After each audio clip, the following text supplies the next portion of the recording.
자, 이렇게 이제 그 분홍색 파일을 열어 가지고 이제 됐으면 이제 문제를 보고 먼저 하겠습니다. 자, 객관식부터 볼게요. 다음 중 일정 기간의 회계 정보를 제공하는 재무제표가 아닌 거. 일정 기간을 동그라미 치세요. 일정 기간, 일정 시점의 회계 정보라 그러면 일정 시점의 재무 상태라면 이 재무 상태표가 맞는데, 일정 기간은 뭐 1월 1일부터 12월 말까지 또는 일정 기간을 끊어 가지고 할 때는 손익계산서도 이제 결산할 때면 1월 1일부터 12월 말까지. 그 다음에 현금 흐름표도 1년 동안 어떻게 흘렀느냐, 자본 변동표도 1년 동안 어떻게 변했느냐, 그건데 재무상태표는 12월 30일 현재 시점이에요. 그러니까 일정 시점의 재무상태 회계 정보를 제공하는 것은 재무상태지만 일정 기간의 회계 정보를 제공하는 재무제표가 아닌 것은 바로 3번이 답입니다. 여기 1번의 답은 3번이에요. 그 다음에 다음 중 계정의 잔액 표시가 잘못된 것.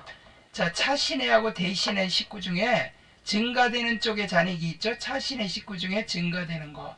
자산은 차변이 증가되고 비용의 발생도 차변이고 대변은 부채의 증가, 자본의 증가, 수익의 발생이죠. 자, 여기서 자본의 증가 대변 맞고, 이 잔액은 증가되는 쪽에 잔액이 있어요. 이건 부채니까 대변. 이건 자산이니까 차변. 임대료가 수익이라 이 대변 잔액이 생겨야 되는데 이거 잘못됐죠? 그래서 이건 4번이 잘못된 거. 4번이 답입니다. 그 다음에 3번. 다음에 당기의 재고자산 관련 자료이다. 당기의 상품 매출원가는 얼마냐? 매출원가는 기초상품 재고액에다가 당기상품 매입액을 더하고 그 매입한 것 중에 애누리 된 거나 뭐 환출되거나 매입 할인은 빼줘야 되겠죠? 그래서 여기다가 만원에다 3만원 더하면 4만원이고 요거 1000원 빼니까 39,000원. 거기서 또 5,000원 빼주니까 34,000원. 그래서 정답은 1번이 되겠습니다. 자, 12월 말 결산 법인의 당기 취득에 기계장치에 관련한 자료이다. 기계장치에 관련한 자료이다 그랬어요. 자, 그러면 요거는 그 바탕으로 손익계산서에 반영될 당기 감가상각비는 얼마냐. 뭐 이거 감가상각비 계산하는 건 보통 회계 2급에는 정액법 정도만 나와요. 취잔내, 취득원가에서 잔존가치 빼고 나누게 내용연수. 기계장치를 100만원에 취득했다. 그런데 수익적 지출이 발생했다 그러면 이거는 여기다 가산하지 않습니다. 수익적 지출은 그냥 수선비, 현금 이렇게 분개하기 때문에 가산하지 않고 당기비용 처리하죠. 그러니까 여기 100만원만 취득원가예요. 근데 여기 내용연수가 5년이고 잔존가치는 제로니까 정액법으로 하니까 취득원가에서 잔존가치 빼고 내용연수 나누는데 이게 제로니까 그냥 5로 나누면 돼. 그럼 얼마 나와요? 20만원 나오죠. 그래서 3번이 답입니다. 100만원 나누기 5년. 정액법은 내용연수로 나눠주는 겁니다. 정렬법은 취득원가에서 감가상각 2개 뺀 장부가액의 그 미상각전에 곱하기 정률. 정렬법이 체감법이라고 처음엔 생각을 많이 하죠. 자, 당기말 재무제표에 계상될 보험료는 얼마인가? 회계연도는 1월 1일부터 12월 말일이다. 자, 재무제표라는 건 손익계산서에 보험료가 얼마나 기록이 되느냐. 재무제표 종류 5가지 아시죠? 재무상태표, 손익계산서, 현금흐름표, 자본변동표, 주석. 이것도 5가지도 시험에 나옵니다. 자, 11월 1일 화재보험에 가입하고 보험료 60만원 현금으로 지급하다. 보험기간은 가입 시점부터 1년이며 기간은 월할로 계산한다. 자, 그러면 이거 1년치면 나누기 12를 하면은요, 한 달에 5만원 나옵니다. 여기다 써놓으세요. 1개월에 5만원. 이런 거 나오면 무조건 나누기 1년치다 그러면 나누기 12, 6개월치다 그러면 나누기 6. 보통 1년이라고 나와요. 나누기 12라니까 1개월에 5만원. 그럼 한 달에 5만원씩이 보험료가 해당이 되는데 11월 1일 날 가입을 했으니까 이게 지금 108회입니다. 자, 11월 1일 날 가입했으니까 11월 달, 12월 달 두 달치만 단기분이에요.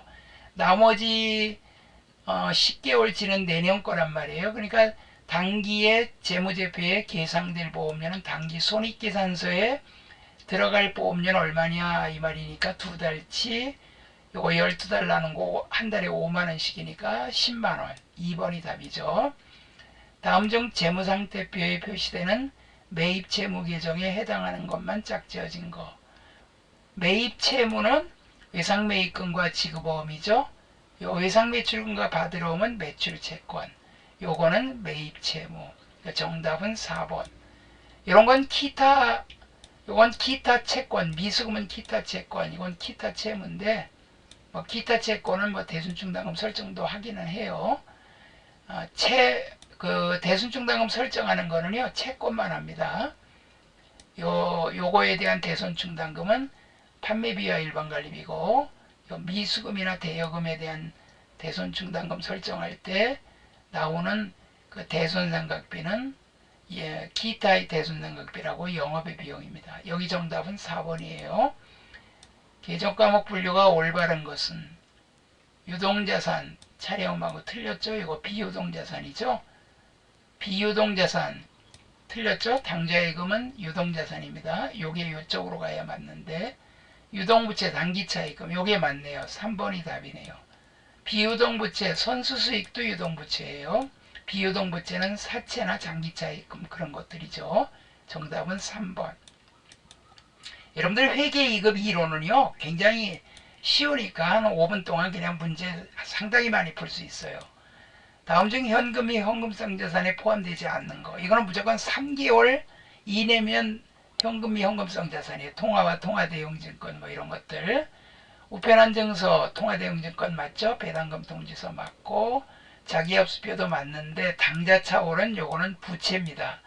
이거는 단기차입금으로 분기하거나 차월로 분기하니까 이거는 여기에 속하지 않습니다. 이건 부채이기 때문에 3번이 답이에요. 상품 매입 계약에 따른 계약금을 미리 지급한 경우에 사용하는 계정 과목으로 옳은 것은? 그럼 계약금 미리 줬으니까 선급금이죠. 계약금 미리 받으면 선수금이고 이건 자산입니다. 10번 다음 자리에서 부채할게. 아주 기본이죠. 부채. 뭐가 부채예요? 외상매입금, 선수수익 이거 두 개 부채죠. 요거 두 개, 요거 두 개 부채. 그 다음에 미지급 비용도 부채죠. 요렇게 부채입니다. 요렇게 두 개하고 요거 미지급 비용. 요거는 다 자산이죠. 단기대여금, 미수수익, 선급비용 자산이니까 요거 세 개만 더하니까 550만원. 그럼 정답 1번이 되겠습니다. 그 다음에 11번 빈칸에 들어갈 내용. 유동자산은 보고기간으로부터 1년 이내죠. 우리가 1년 기준입니다. 현금화 실현될 것으로 예상되는 자산을 의미한다. 1번 답입니다. 외상매출금 기말잔액은 얼마인가? 요거는 뭐 T자를 그리면 더 좋아요. 자, 외상매출금 기초잔액에다가 당기 발생액 더하면 되죠. 외상값 증가니까 회수를 빼면 되겠죠. 1000만원에서 100만원 회수했으니까 900만원. 정답은 4번이죠. 근데 거꾸로 이 900만원 기말잔액이 주어지고 뭐 발생액을 요걸 가로로 쳐서 요걸 구하라. 그러면 T자를 그리면 외상매출금 T자 그리면 차변에 전기월 대변에 차기월 기초 기말 그 다음에 여기는 증가니까 매출액 대변은 회수액 이렇게 적고 요걸 구한다 그러면 요걸 가로로 쳐서 이렇게 대변에서 차변 나머지 금액 빼면 나오죠. T자를 이용하는 게 회계에서는 가장 쉽게 구할 수 있습니다. 다음 중 재고자산에 대한 설명으로 적절하지 않은 것은? 재고자산.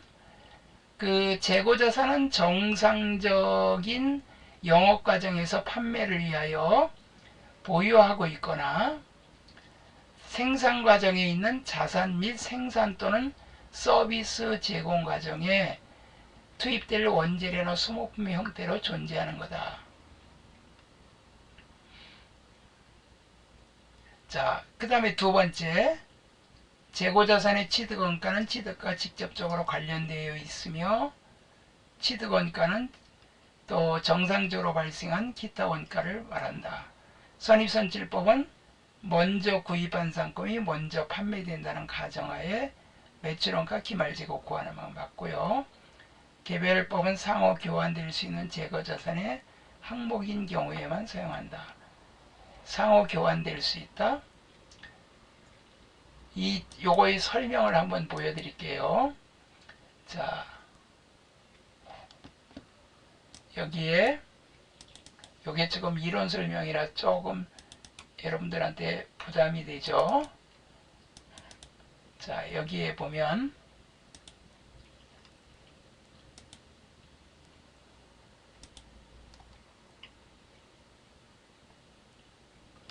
자,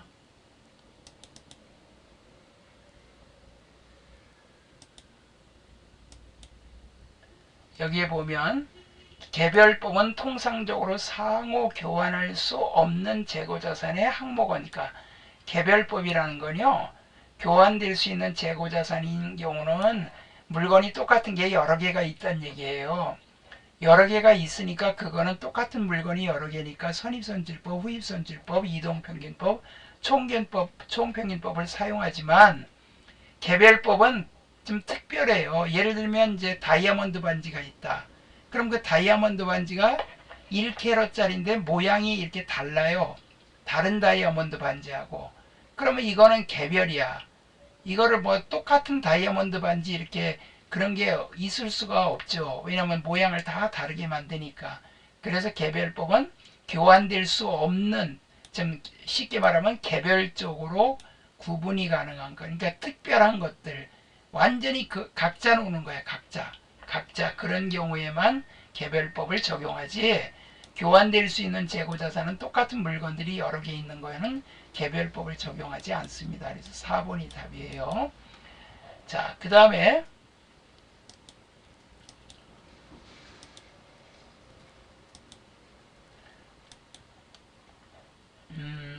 다음 중 수익 비용 2연에 해당하는 계정 과목으로 옳은 것은, 2연이라 그러면 수익의 2연이라 그러면 수익자가 붙어야 되고 선수 수익이죠.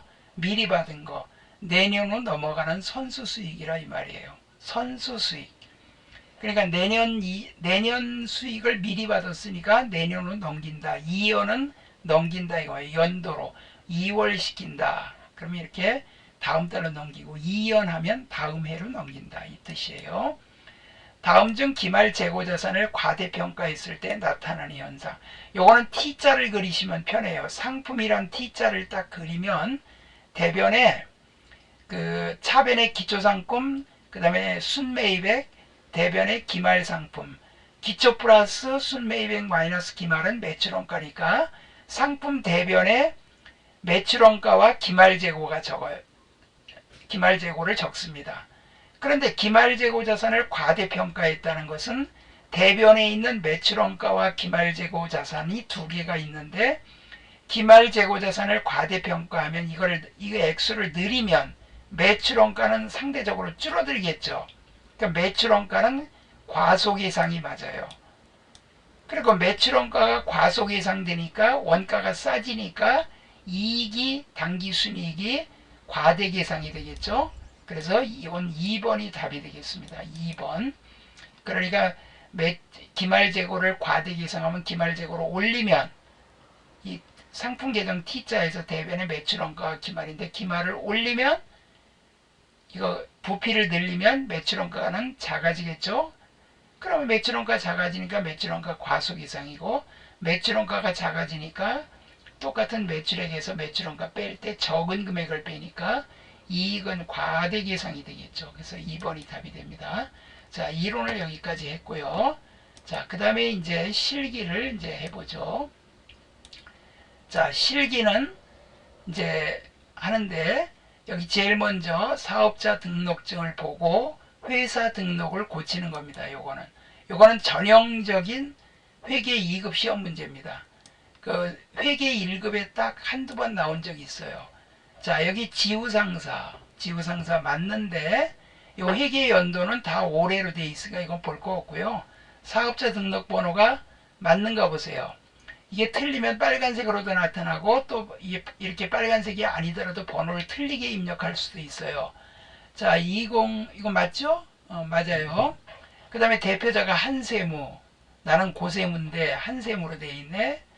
자, 그러면 여기 대표자 주민번호는 여기는 이거는 없어요. 그러니까 이거는 신경 쓰지 마시고 주소를 보세요. 경기도 부천시 가로공원 20-1 우편번호 이것도 있고, 밑에 요거는 보지 마세요. 자택 주소가 안 주어졌으니까. 그런데 이제 사업의 종류를 보시니까 요게 여기 지금 도소매인데 여기 제조로 돼 있으니까 도소매로 고치고, 그 다음에 여기 보니까 사무기기인데 의약품으로 돼 있죠. 사무기기. 그 나머지는 손대지 마시고요. 개업연월일을 보세요. 11년 2월 1일.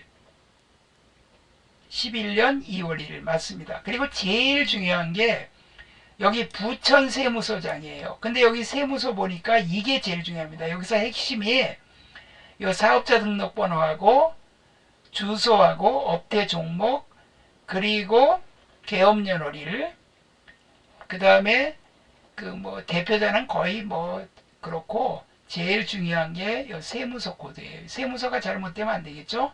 세무서 코드하고 사업자 등록번호, 업태도 이게 종목. 그 여기 부천이에요.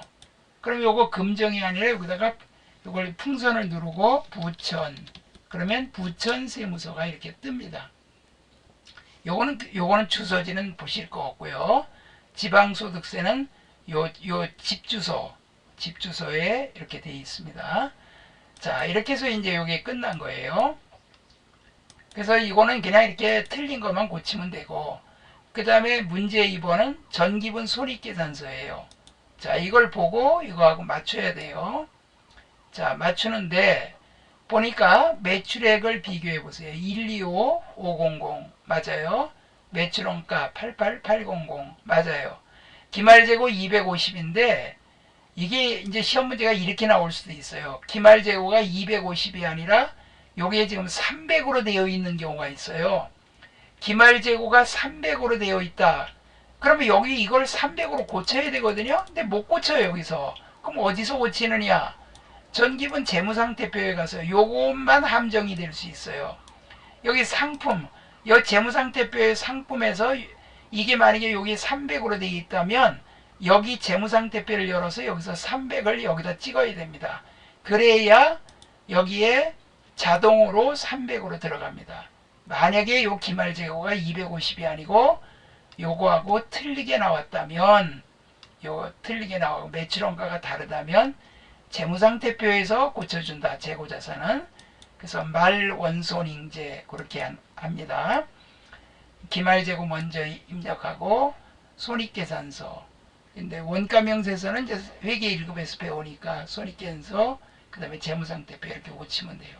자, 급여부터 이제 그냥 비교해 보면 돼요. 1450, 복리후생비 120, 예비교통비 80. 이건 손가락으로 문제를 가리키면서 보는 게 좋아요. 접대비 80인데 접대비가 75만원이죠? 요거를 헷갈렸어요. 그러니까 잘못 풀었으니까 잘못 입력했어요. 회계 담당자가. 그러니까 요거를 75로 고쳐줍니다. 이렇게. 그 다음에 수도강열비 110, 감가상각비 395, 그 다음에 임차료 빠졌네요. 감가상각비 395만원이고 임차료 빠졌으면 여기다가 임차료 하고, 임차료가 여기 120만원이죠. 120만원 이렇게 입력해 주시면 되고요. 차량유지비 55만원, 수수료 비용 30만원, 광고선전비 50만원. 여기에 그 고디 글씨는 볼 거 없어요. 이자 수익 50만원. 그 다음에 이자 비용 120만원. 이자 비용도 빠졌네요. 그러면 여기다가 이자 비용.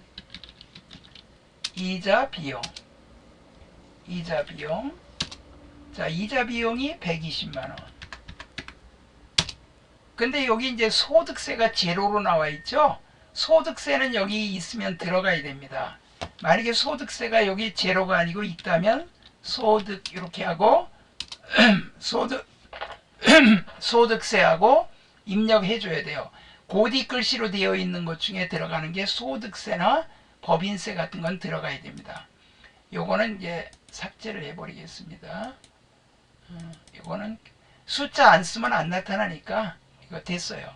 그럼 이렇게 끄면 다시 한번 열어볼까요? 자, 소득세를 숫자를 안 적었죠? 자, 여기 소득세 안 들어갔죠? 그리고 숫자를 입력 안 하면 입력이 안 돼 있습니다. 그러니까 구태여 삭제할 필요 없어요. 자, 여기까지 했고 그 다음에 문제 3번. 여비교통비 계정 과목에 조교를 추가 등록하시오. 요거 계정 과목 및 조교 등록. 자, 여기서 그 판매비와 관리비 항목. 그러면 여기 이제 판관비를 눌러요. 이렇게 판매비와 판매관리비. 이 중에서 여비교통비 여기 있죠? 근데 나는 이거 찾기 귀찮아. 그러면 그냥 컨트롤 누르고 영어로 찾다가 find죠. find. 그러니까 컨트롤 누른 상태에서 F 누르고 그 다음에 그 여비교통비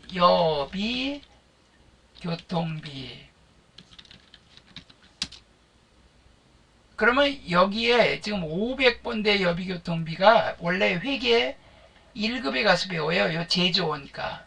그래 이걸 쓰면 안 됩니다. 이거 512번이 아니라 812번이에요. 다음 찾기. 그럼 한참 다음 찾기. 600번도 아니고 700번도 아니고 800 이렇게. 오히려 더 복잡할 수 있으니까 판관비 눌러가지고 여비교통비 눌러서 그 다음에 여기 대체적요 3번. 그러니까 판관비라고 주어졌으니까 판매비와 관리비를 클릭을 하고 그 다음에 여비교통비 찾으면 돼요. 그리고 여기 3번 대체적요. 현금적요는 현금으로 지출한 거고 대체적요는 현금이 아닌 것들. 3번하고 직원의 국내 출장비 예금 인출 이렇게 입력해주면 끝났습니다. 그럼 여기 빨간색을 고칠 때는 어떻게 한다 그랬죠? 컨트롤 누르고 F2를 눌렀다 놓으면 자 컨트롤 누르고 F2 누르면 지금 제가 이런 거 빨간색 누르면 컨트롤 누른 상태에서 F2를 눌러야 되는데 지금은 요게 잘못돼서 그래요. 제가 빨간 거 알려드렸죠? 빨간색 여기 고칠 때는 여기 클릭이 안 되니까 컨트롤 F2 눌러라. 근데 시험 문제는 보통 이렇게 검정색 이렇게 고치는 이런 것들로 나와요. 자, 빨간색은 회사가 어느 회사나 거의 대부분 쓰는 거라 빨간색은 자주 손을 안 댑니다. 혹시 뭐 전도금이 소액현금이다 뭐 이런 거는 나올 수는 있긴 하지만 대부분 다 검정색이 나와요. 거래처별 초기월 메뉴. 자, 이거를 고치래. 이게 굉장히 중요합니다. 왜냐하면 채권 채무가 누구한테 받을 건지 누구한테 줄 건지 알아야 되는데 지금 이렇게 요거 일부만 나왔거든요. 불러오기 버튼을 누르세요. 그러면 이 전기분 재무상태표에 입력된 내용, 즉 다시 말하면 여기에 입력된 내용이 다 불러와집니다. 이렇게 해놓고 해야 돼요. 아까만 놓고 하면은 요걸 찾지 못하는 경우도 있어요. 단기차 입금은 아까 없었던 것 같긴 한데 외상매 입금 요거 누르고 자 라라무역 자 라라무역에 2320 맞아요. 근데 틀렸네. 공 하나 더 붙여야죠. 그럼 공 하나 여기다 더 붙이든가 아예 새로 찍든가. 그럼 23200 그 다음에 양산은 없으니까 F2 눌러가지고 양산 그래서 이렇게 찍고 3580 3580만원 그러면 여기 차익이 이제 없어졌죠. 그 다음에 이제 단기 차익금 여기 지금 여기 빨간색으로 떴죠. 이게 없어져야 됩니다. 굿맨인데 이거 안 썼어. 꾸긴 꿨는데 내 누구한테 꿨는지 기록을 안 해놓으면 갚을 수가 없잖아요. 그래서 F2 누르고 굿맨 자, 군면에 3,600만원. 그러면 끝났죠. 자, 이 문제도 풀었습니다. 자그마치 여기까지가 몇 점이냐면요. 6점, 6점, 6점, 18점이에요. 여기까지가. 20점 가까이 됩니다. 굉장히 큰 점수예요. 그러니까 1번은 아주 기본적이에요. 전산회계 1급까지는 이게 나옵니다. 문제가. 세무 2급에는 1번 문제가 없어요. 자, 일반전표 입력. 자, 이거는 뭐 세무 2급, 세무 1급까지 똑같이 일반전표 나오는데 분계가 약간 난이도가 있는 게 나온다는 그 차이가 있을 뿐이지 입력하는 방법은 똑같습니다. 채권, 채무, 거래처 입력하는 거. 07월 15일. 날짜는 먼저 찍고 봐야 됩니다. 그리고 문제 읽어요. 태영상해의 상품 400을 판매하고 판매대금 중 20%는 태영상사가 발행한 6개월 만기 약속은 받았다. 이건 받으러움이죠. 나머지는 8월 말에 받으니까 외상 매출금. 그러면 대변에 상품 매출, 상품 매까지 찍어야 됩니다. 그래야 상품 매출이 떠요. 대변에 400만원. 자, 4 찍고 키보드 맨 오른쪽에 기타란 위아래로 기타란 플러스 키 누르면 공 3개씩 붙죠. 자, 그럼 차변에 20%니까 2, 4, 8, 80만원.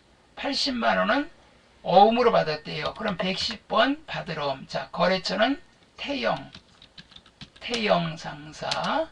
자, 요게 80만원이에요. 248, 20%니까. 그리고 나머지 차변, 요 금액은 8월 말에 받기로 했다. 그러면 요거는 108번 외상 매출금. 역시 1504번 태영상사. 요렇게 적어줘야 됩니다. 왜냐면 요거를 적어야 거래처 원장이 작성이 됩니다. 요거 우리 이 회계 프로그램은 숫자만 인식하기 때문에 글자만 써서는 안 돼요. 코드가 반드시 들어가야 됩니다. 자, 그 다음에 이제 밑에 거는 08월 25일 날 큰손은행으로부터 아래와 같이 사업 확장을 위한 자금을 차입하고 보통예금 계좌로 송금받았다. 이거는 지금 돈을 꽂단 얘기예요. 그러면 대변에 자, 여기가 기간이 차입 기간이 3년이래요. 이걸 잘 보셔야 됩니다. 3년이에요. 1년이 넘어가면 무슨 차입금? 장기 차입금. 장기 차까지 찍으면 더 좋아요. 장기 차입금. 자, 거래처가 누굽니까? 큰손은행. 자, 대변의 금액이 1,500만원. 그 다음에 차변에 보통예금 계좌로 송금받아요. 뭐 이자는 내가 나중에 주는 거니까 지금은 해당이 없어요. 그러니까 103번 보통예금. 이러면 끝난 거예요. 자, 요거 3년 조심하세요. 1년이 넘어가면 장기차입금이에요. 그 다음에 9월 5일 날 애매하게 딱 1년 이렇게 안 주어져요. 한 2년 주어지거나 3년 주어지거나 05. 자, 영업부 사무실에 원래 원칙은 그 결산 때 12월 말일부터 1년이 초과돼야 장기차입금이에요. 영업부 사무실 8월분 인터넷 이용료 5만원과 수도요금 4만원을 삼성카드로 결제하다. 자, 이거는 차변에 여기 인터넷 요금은 뭐죠? 통신비예요. 자, 여기 여러분들은 무조건 800번 됩니다. 자, 통신비 5만원. 그 다음에 또 차변에 수도요금은 수도광열비. 여러분들 회계 1급에 가서는요, 가스 수도료로 합니다. 500번대 가스 수도료. 공장에서 워낙 그 가스 수도나 전기를 많이 쓰니까 전기는 전력료로 하고. 근데 이제 본사나 우리 영업부는 그냥 합쳐서 수도광열비. 자, 수도광열비 그 금액은 4만원. 그러면 삼성카드로 결제했다. 미지급금 253번. 여기에 삼성카드. 요렇게 거래처를 꼭 입력해 줘야 됩니다. 그 다음에 4번 10월 5일날 05일날 명절을 맞이하여 과일 세트 30박스를 싱싱과일에서 구매하여 매출거래처에 선물하였고 아래와 같이 영수증을 받았다. 그럼 이거는 차변에 뭐라고 할까요? 직원들한테 준 게 아니라 거래처한테 줬대요. 그러면 접대비죠? 접대비. 그럼 판매비와 일반관리비입니다. 이것도. 왜 그러냐면은 접대를 해야 영업이 되니까. 내년부터는 접대비가 기업 업무 추진비로 바뀝니다. 총 금액이 30만 원이에요. 여기에. 여러분들 실무에서는 이런 영수증만 딱 달랑 주어지고, 아 이거 거래처 이거 저기 거래처한테 선물로 보낼 거야. 그러면 여러분들이 회계 담당자라면 접대비로구나. 그럼 금액은 요거 딱 보고 이렇게 분계를 해야 됩니다. 실무에서는 달랑 이런 증빙서만 갖고 분계를 해줘야 돼요. 그래서 이건 시험 문제니까 이렇게 설명까지 나오죠. 근데 요게 지금 보니까 현금으로 지급했네요. 여기 현금으로 전액 현금으로 줬으면 뭐 그냥 1번 출금전표로 합시다. 뭐 차변 접대비 대변 현금 그러지 말고 한 줄이면 끝나니까. 그 다음에 10월 24일 날 돈이 들어오면 입금전표, 전액 현금, 전액 현금 입금이나 전액 현금 지출해야지만 입금 출금 전표를 입력하고, 일부 현금이 일부 현금으로 지출하거나 받으면 차변 대변으로 분개해야 돼요. 예, 대체 거래예요. 그런 거는 새로운 창고를 건축하기 위해 토지를 5천만 원이 취득하면서 취득세를 포함한 이거, 지금 여기는 지금 토지를 샀다는 얘기예요. 10월 24 차변에 토지 금액이 523 자 5,230만원. 그리고 대변은 뭐로 줬어요? 취득하면 취득세까지 포함한 금액을 현금 줬네? 그럼 대변 거 쓸 거 없어. 그냥 1번 출금, 요 대변이라고 썼지만 이거는 그냥 없어져요. 신경 쓸 거 없어. 그 다음에 11월 2일날 11월 02일날 온나라 상해의 파산으로 인하여 외상매출금 회수할 수 없게 되어 온나라 상사의 외상매출금 잔액을 전액 대손 처리하다. 11월 2일 현재 대손 충당금 잔액은 90이다. 자, 이게요, 대변에 외상매출금 108번이 나가는데 온나라 상사 없어지고 대변의 금액이 300이 없어집니다. 그런데 이제 문제는 차변이 대손 충당금이 있대요. 여기 90이. 근데 요 그렇게 금액이 주어지는 거는 회계 2급하고 회계 1급에서 주어질 때도 있고 조회를 할 때도 있어요. 자, 이거 회계 1급에 가서는 요거 금액이 안 주어지고 여기 뭐라고 나오냐면 조회하여 입력할 것 이렇게 나와요. 그러면 이거는 계정별 원장을 들어가야 돼요. 계정별 원장 들어가서 현재 시점이 11월 02 그리고 이게 외상값에 대한 대손 충당금은 다음 코드인 109번 코드입니다. 자, 그럼 여기 90만원 있죠? 이거 문제하고 일치하죠? 이거를 여기 친절하게 전산회계 2급에서는 주어집니다. 거의 대부분 주어지지만 회계 1급에서는 안 주어집니다.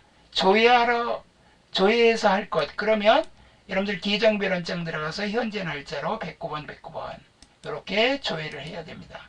자, 그러면 여기 대손 충당금은 109번 다음 코드인 대손 충당금 요게 지금 90만원이 있대요. 90만원. 그리고 나머지 차변은 대손 상각비. 그래서 요거는 판매비와 일반관리비. 이게 외상값이 아니고 대여금이다 그러면 요건 기타의 대손 상각비 이렇게 됩니다. 그 다음에 이제 7번 11월 30일. 자, 이렇게 날짜를 찍어놓고 문제를 읽어야 돼요. 영업부대리 김민정의 12월분 급여를 보통예금에서 이체하여 지급하다. 하나의 전표로 처리할 것. 구분하지 않고 하나의 기정 아주 친절하게 주어졌는데, 예, 여러분들 볼 것도 없어. 그냥 차변에 요 합계만 보면 돼. 여기 지급계, 합계. 이거를 급여 그리고 800번대 급여 쭉 내려가면 801번 급여. 자, 급여는 맨날 주니까 코드를 801번 외워두는 것도 좋죠. 420만원. 실무 볼 때 코드 급여는 801번이다 이렇게 외워두면 참 편하겠죠. 대변에 문제 풀을 때도 801번 급여다. 자, 그러면 여기 공제계가 요 공제계 있죠. 요거는 회사가 띄어서 맡아가지고 있다가 나중에 관계기간에 납부해야죠. 그럼 요거는 맡아가지고 있으니까 예수금, 예수. 미리 예자 거둘 숫자. 그래서 예수금하고 금액이 63만 5,010원. 그리고 대변의 나머지 금액은 보통예금으로 지급했다 그랬죠. 위에 여기에 보통예금 차인지급액 요거. 그럼 103번 보통예금은 자동으로 금액이 찍혀요. 요게 요거하고 똑같죠. 자, 이렇게 분기합니다. 나중에 요 월급에 띄었던 거 납부하면 예수금이 차변에 오고 대변에 현금이 나가고, 4대 보험 같은 경우 회사부담분 국민연금은 세금공과, 회사부담분 건강보험료나 고용보험은 복리후생비 이렇게 처리합니다. 그 다음에 이제 12월 15일. 자, 대한상사 외상매입금 700만원 중 200원 현금으로 지급하고 잔액은 보통예금 계좌에 대체하다. 그러면 차변에 외상매입금 251번 코드. 자, 이거는 대한상사 거래처 반드시 입력해야 됩니다. 자, 금액이 700만원 중 200원 현금 지고 잔액은 보통예금. 그러니까 700을 갚았다는 얘기예요, 지금. 그리고 대변에는 자, 일부 현금 줬어요. 그럼 101번 현금인데 요거 200만. 이건 절대 출금 전표를 하면 안 됩니다. 일부만 줬으니까. 또 대변 나머지는 보통예금 103번 보통예금 이렇게 분기가 되죠. 자, 이제 이렇게 열었고요. 그 다음에 이제 오류 수정입니다. 자, 8월 20일 이건 무조건 날짜만 찍으면 돼요. 08월 20일 찍어놓고, 자, 이 분기가 되는데 뭐가 잘못된지 읽어봅시다. 둘이 상사의 상품 3,500원을 매입하기로 계약금으로 계약하고 현금으로 지급한 계약금을 선수금으로 회계 처리했다. 세상에.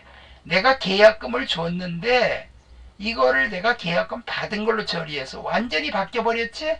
그 현금이 나갔으니까 이 현금이 대변으로 가야 되고, 이거는 차변으로 오되 선수금이 아니라 이걸 뭐로 바꿔야 돼요? 선급금으로 바꿔야 돼. 자, 둘이 상사는 맞죠? 그러니까 완전히 차대변이 바뀌었죠. 예, 이런 게 전형적으로 회계 실력이 그냥 공부 안 한 사람들의 전형적인 차대변이 헷갈린다는 것은 공부를 좀 안 해서 그래요. 그래서 제가 오죽했으면 차신의 식구, 대신의 식구를 구분 잘하라고 얘기했죠.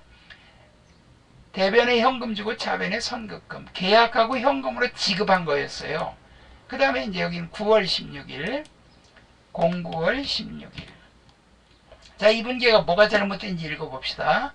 보통예금계좌에서 나라은행으로 이체한 400만원은 이자 비용을 지급한 것이 아니라 단기 차입금을 상환하는 것이다. 그럼 이건 이자 비용이 아니라 단기 차입금, 단기 차입금으로 하고 이걸 거래처를 적어야죠. 나라은행.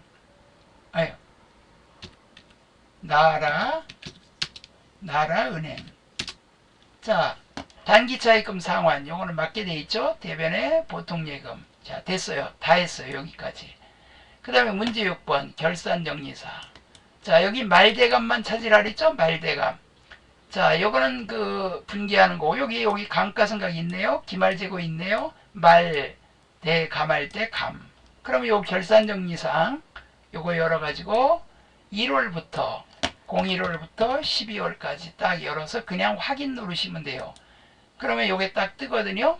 그럼 요거부터 합시다. 결산에 의해 재고자산을 실사한 결과 재고는 650이다. 그럼 650 여기다 찍어주면 돼요.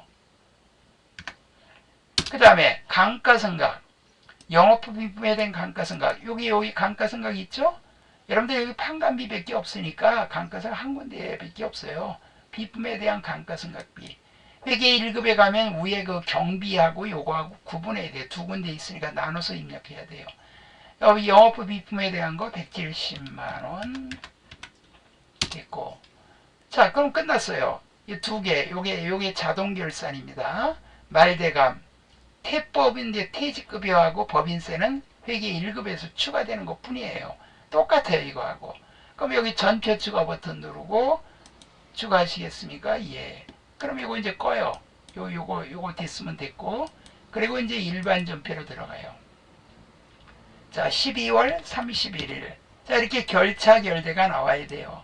이건 결산정리사항이라 이겁니다. 자, 그러면 자 23년 4월 1일 하나은행부터 3천만원 12개월 차입하고 이자는 차입금 상환시에 원금과 함께 일시 지급하기로 했다. 그러니까 은행에서 돈 대출을 받았는데 연 5%예요. 올해 4월부터 내년 3월인데 내년에 한꺼번에 이자를 주는데 요번에 이자가 발생했잖아. 금년에 이자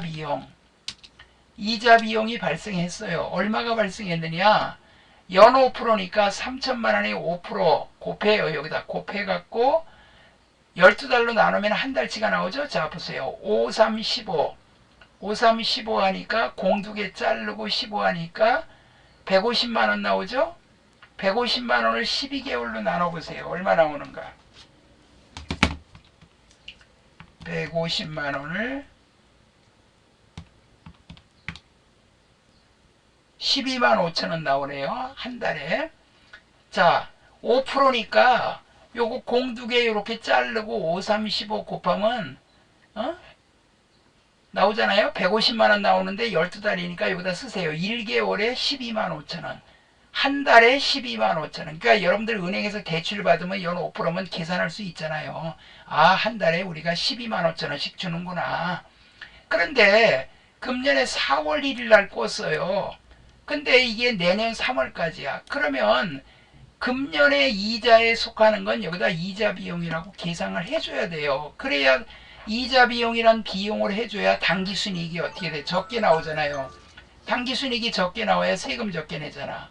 그러면 12만 5천원 곱하기 자 여기 내년 거 3개월 빼면 9개월이죠. 여러분 조심하세요. 12에서 4 빼면 8개월이요. 그러면 안 돼요. 4월부터니까 1, 2, 3 석 달 빼고 내년 석 달 빼고 9개월. 그러면 곱하기 9를 하니까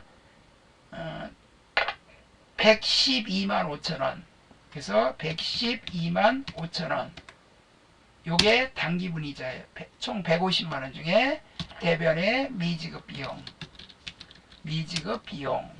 자, 요렇게 분계가 됩니다. 그럼 마지막에 결산일현재 예금에 대한 이자 경과분 발생이자. 은행에다 예금했는데 이자 내가 받아야 되는데 못 받았어. 경과가 됐어. 그러면 차변에 미수수익이 요거는 그냥 숫자가 주어졌으니까 15,000원. 그리고 대변에는 이자 수익. 요렇게 분계를 해주시면 됩니다. 무조건 총계정 원장이에요. 가장자가 들어가면 총계정 원장. 그래서 여기 총계정 원장에 1월부터 6월인데 접대비니까 요거 눌러가지고 접대비. 자, 접대비에 우리 800번대 판관비니까 그래서 요거 813. 자, 가장 적게 지출한 월과 금액. 가장 적게 지출한 월이 어느 달이에요? 요 달이죠? 3월 27만 2천원. 요게 답입니다. 3월 27만 2천원. 그리고 이제 두 번째 거는 방금 전에 했지만 보통예금의 입금액은 얼마인가. 그래서 보통예금의 입금액은 여기 1월부터 6월이니까 이건 똑같고 보통예금은 요게 103번. 그래서 입금액이라 그랬으니까 이쪽 차변금액이죠. 그래서 요 금액 합계해서 여기 전기월은 작년에 넘어온 거니까 요거 뺀 금액, 요거 1억 2,156만 2천원에서 요거 뺀 금액이 정답이에요. 그 다음에 1번 같은 경우는 수석에 발행하여, 이게 수석상사라는 게 나왔으니까 거래처 원장을 눌러서 4월부터 6월, 04월, 01일부터 06월 31일. 그리고 지급보험이니까 252번. 그리고 이렇게 따다다 치면 수석상사 있죠? 대변에 3천만원, 지급보험의 증가 3천만원 이렇게 됩니다.